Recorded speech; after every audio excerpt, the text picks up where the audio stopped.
అక్రమంగా కర్మన్ఘట్ గ్రామ పోచమ్మ గుడిని కూల్చివేసి కొత్త కమిటీ, కొత్త గుడి నిర్మించడం దుర్మార్గపు చర్య. 1972లో కర్మన్ఘట్ గ్రామంలో నిర్మించిన పోచమ్మ, ఈదమ్మ దేవాలయాల కమిటీకి తెలియకుండా పోచమ్మ దేవాలయం కూల్చడం దుర్మార్గపు చర్య అని, తిరిగి పాత స్థానంలోనే పోచమ్మ దేవాలయం నిర్మించాలని 2017 నుంచి ఉన్న పోచమ్మ, ఈదమ్మ టెంపుల్ కమిటీ అధ్యక్షులు డిమాండ్ చేశారు. ఈ రోజు ఈదమ్మ ఆలయ ప్రాంగణంలో ఏర్పాటు చేసిన మీడియా సమావేశంలో వారు మాట్లాడుతూ 2017లో రిజిస్ట్రేషన్ నెంబర్ 1020/2017న సొసైటీ ఆఫ్ రిజిస్ట్రేషన్లో రిజిస్టర్ చేసిన సంవత్సరం నుండి బోనాలు, ఆషాఢ, శ్రావణ మాస పూజలు, సాంప్రదాయమైన పూజలను కమిటీ ఆధ్వర్యంలోనే జరుగుతున్న క్రమంలో విశ్వనాథం గౌడ్, రాజు గౌడ్ అనే కొందరు పోచమ్మ గుడిని అకారణంగా కూల్చివేసి మరో చోట వారికి వారే కమిటీ ఏర్పాటు చేసుకుని నూతన పోచమ్మ గుడి ఏర్పాటు చేయడం దుర్మార్గపు చర్య అని 2017 నుంచి ఆలయ కమిటీ అధ్యక్షుడిగా ఉన్న సుర్వి పెంటయ్య గౌడ్ ఆరోపించారు. ఈ సందర్భంగా మాట్లాడుతూ పోచమ్మ గుడిని 1972వ సంవత్సరంలో నిర్మించడం జరిగిందని, 2017లో కమిటీ ఏర్పాటు చేసుకుని గుడి నిర్వహణ, బోనాల జాతర చేయటకు గుడి సేవింగ్ అకౌంట్లో కొంత ప్రభుత్వం ఫండింగ్ డిపాజిట్ చేయడం జరుగుతుందని, ఈ క్రమంలో 28/7/2024న బోనాలు జాతర చేయుచుండగా కొంతమంది బోనాలు జరగనీయకుండా ఇబ్బందులకు గురిచేసి గుడి దగ్గర ఏర్పాటు చేసిన లైట్లు, మైక్ సెట్ను నడవకుండా చేయటకు పవర్ కట్ చేసి ఇబ్బందులకు గురిచేశారు. ఈ విషయంపై గ్రామ పెద్దలు వారిని నివారించి వెనక్కి పంపడం జరిగింది. ఈ విషయమై 5/8/2024 సివిల్ సూట్ వేయడం, ఇట్టి కేసు నోటీసులు పంపగా వారు ఇష్టమున్నట్లు మాట్లాడి నోటీసులను తిరస్కరించి 7/8/2024 నాడు ఎరుకుల విశ్వనాథ్ గౌడ్, ఎరుకుల రాజు గౌడ్ కొందరు కలిసి బుల్డోజర్తో పాత గుడిని రాత్రికి రాత్రి కూల్చివేయడం జరిగిందని, దాదాపు 52 సంవత్సరముల నుండి భక్తి శ్రద్ధలతో పూజలందుకుంటున్న అమ్మవారి గుడిని మా కమిటీకి ఎలాంటి సమాచారం లేకుండా కూల్చివేస్తా మరియు 28/7/2024న బోనాలు జాతర చేయుచుండగా ఆటంకం కలిగించిన వీరిపై చట్టరీత్యా కఠిన చర్యలు తీసుకోవాలని సరూర్ నగర్ పోలీస్ స్టేషన్లో ఫిర్యాదు చేసినట్లు తెలిపారు. ఆ నిర్మాణం చేసేటప్పుడు కూడా విలేజెస్ పెద్ద మనుషులందరూ కలిసి చేసి తర్వాత పెద్ద ఒగ్గోళ్ళని, బయళ్ళ వాళ్ళని, పని వాళ్ళని పిలిచి మొత్తం ఏ విధంగా చేయాలో ఆ విధంగా బందోబస్తు చేసి విగ్రహాన్ని స్థాపించాం. అప్పటి నుంచి కూడా ఇప్పటి వరకు కూడా కంటిన్యూ అవుతుంది బోనాల ఉత్సవాలు.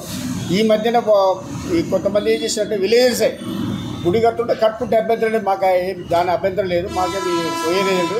పాత గుడిని తీయద్దు, పాత గుడి యథావిధిగా ఉండాలి, దానికి కూడా ఉత్సవాలు జరుగుతుండాలి, దీనికి కూడా జరుగుతుండాలని చెప్పంటే దీనికి మేము వినకపోతే కోర్టులో కంప్లైంట్ చేసి ఆర్డర్ చేద్దామంటే నోటీస్ జారీ చేసిన తర్వాత వీళ్ళు రిఫ్యూజ్ చేసి వాళ్ళు కోర్టుకు సబ్మిట్ చేశారు. ఈ మధ్య ఎప్పుడైతే కోర్టుకు పోయినామో వాళ్ళు ఏం చేశారు, రాత్రి అమ్మవారి మాతని గెలిగించి తీసేశారు.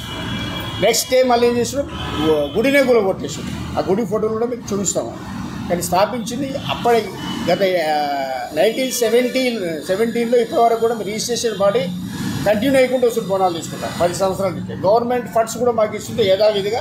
దాన్ని ఓపెన్గా ఉండి లెక్క పెట్టి ప్రజలకి తెలుపుతూ దాన్ని డెవలప్మెంట్ చేసుకుంటూ వస్తున్నాం. ఈ మధ్యనే వీళ్ళు ఈ విధంగా చేసి దాన్ని డిస్టర్బ్ చేసి ఈ విధంగా హరాస్మెంట్ చేసి ఈ విధంగా చేస్తున్నారు. కనుక దీన్ని ముఖ్య ఉద్దేశం ఏంటంటే మా పాత గుడి యథావిధిగా ఉండాలి అని చెప్పి మేము చెప్పినాము. పోలీస్ కంప్లైంట్ కూడా ఇచ్చాము. దాన్ని డిస్టర్బ్ చేయొద్దు, మీరు కట్టండి అభ్యంతరమే మాకు, దీనివల్ల యథావిధిగా ఉండాలని చెప్పి మేము కోరుకుంటున్నాం. కనుక దీన్ని తీయొద్దని చెప్పి అయినా వీళ్ళు తీసి డిస్టర్బ్ చేసి దీన్ని కోర్టులు నడుస్తుంది కనుక దీన్ని యథావిధిగా ఉండాలని చెప్పి కోరుకుంటూ మేము చెప్తాం. నేను అంటారు గుడి కట్టింది నేనే, 10 మంది కడితేనే గుడి అవుతుంది. అది లేదు, నేనే చైర్మన్, నేనే గుడి కట్టి నాదే, ఎవరు దీనికి సంబంధం లేదు. మోర్చా విశ్వనాథం అని చెప్పి ఒక అబ్బాయి విశ్వనాథం ఆయన నేనే చైర్మన్, నాకు ఎవరికి సంబంధం లేదు, నేనే చేస్తాను చెప్పండి. గవర్నమెంట్ ప్లేస్లో గుడి కట్టడం నాదేంటి ఎంత అవుతుంది? 10 మంది సహకరించారు, 10 మందితో సంప్రదించి చేయాలి కదా. 10 మంది సంప్రదించకుండా చేసి నేనే మూలార్చనని చెప్పి డిసైడ్ చేసుకుంటా ఈ గుడిని అంటే తొలగించింది వీళ్ళకి. ఆ గుడి యథావిధి ఉండాలని చెప్పి కంప్లైంట్ చేసి కోర్టులో కేసు కూడా వేసి నడుస్తుంది.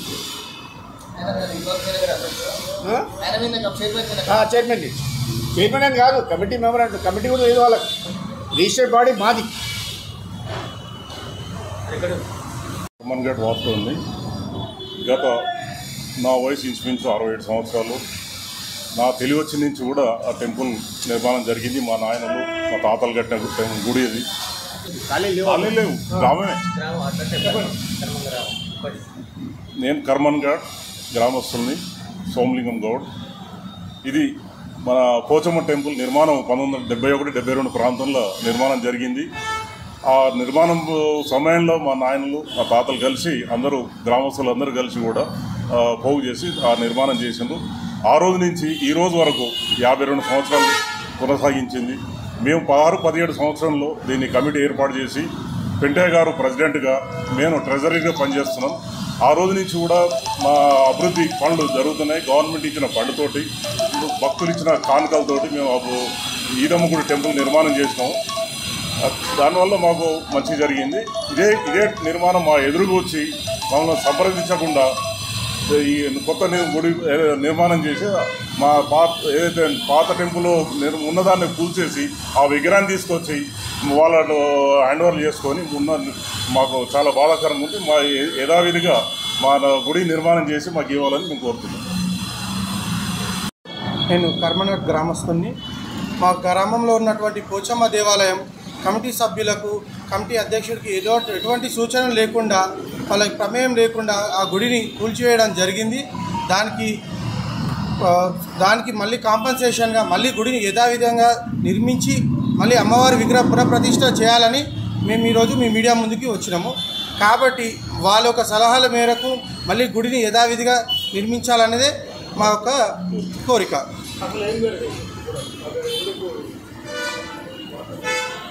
పాత గుడి అంటే ఇప్పుడు గుడి నిర్మించడం వల్ల ఎవరికి ఎటువంటి ఇబ్బందులు లేవు, కానీ ఒక చారిత్రాత్మక గుడి, ఒక కర్మన్ఘట్కే ఒక మొదటి ఊర్లోకి రాగానే మొదటి అమ్మవారి దర్శనం, ఒక ప్రత్యేకత ఉన్న దేవాలయం పోచమ్మ దేవాలయం. అటువంటి దేవాలయాన్ని ఈరోజు అలా ఎటువంటి సమాచారం లేకుండా అర్ధాంతరంగా గ్రామస్తుల ప్రమేయం లేకుండా ఒక ఏకపత్యాధిపత్యం ఇవ్వాలని చూపించాలనే విధంగా దాన్ని కూల్చివేయడం జరిగింది. సో అటువంటి పద్ధతి కాకుండా అందరి ప్రమేయంతో అందరినీ అందులో వాళ్ళ సలహాల మేరకు, సూచనల మేరకు గుడిని నిర్మించాలని అప్పుడు పెద్దలు అందరూ కూడా అనుకున్నారు. కానీ అది వాళ్ళకి విధంగా వాళ్ళకి నచ్చకపోవడంతో ఆ గుడిని పూర్తిగా ధ్వంసం చేయడం జరిగింది. విశ్వనాథ్ గౌడ్ గారని, ఎరకల విశ్వనాథ్ గౌడ్ గారు చేశారు.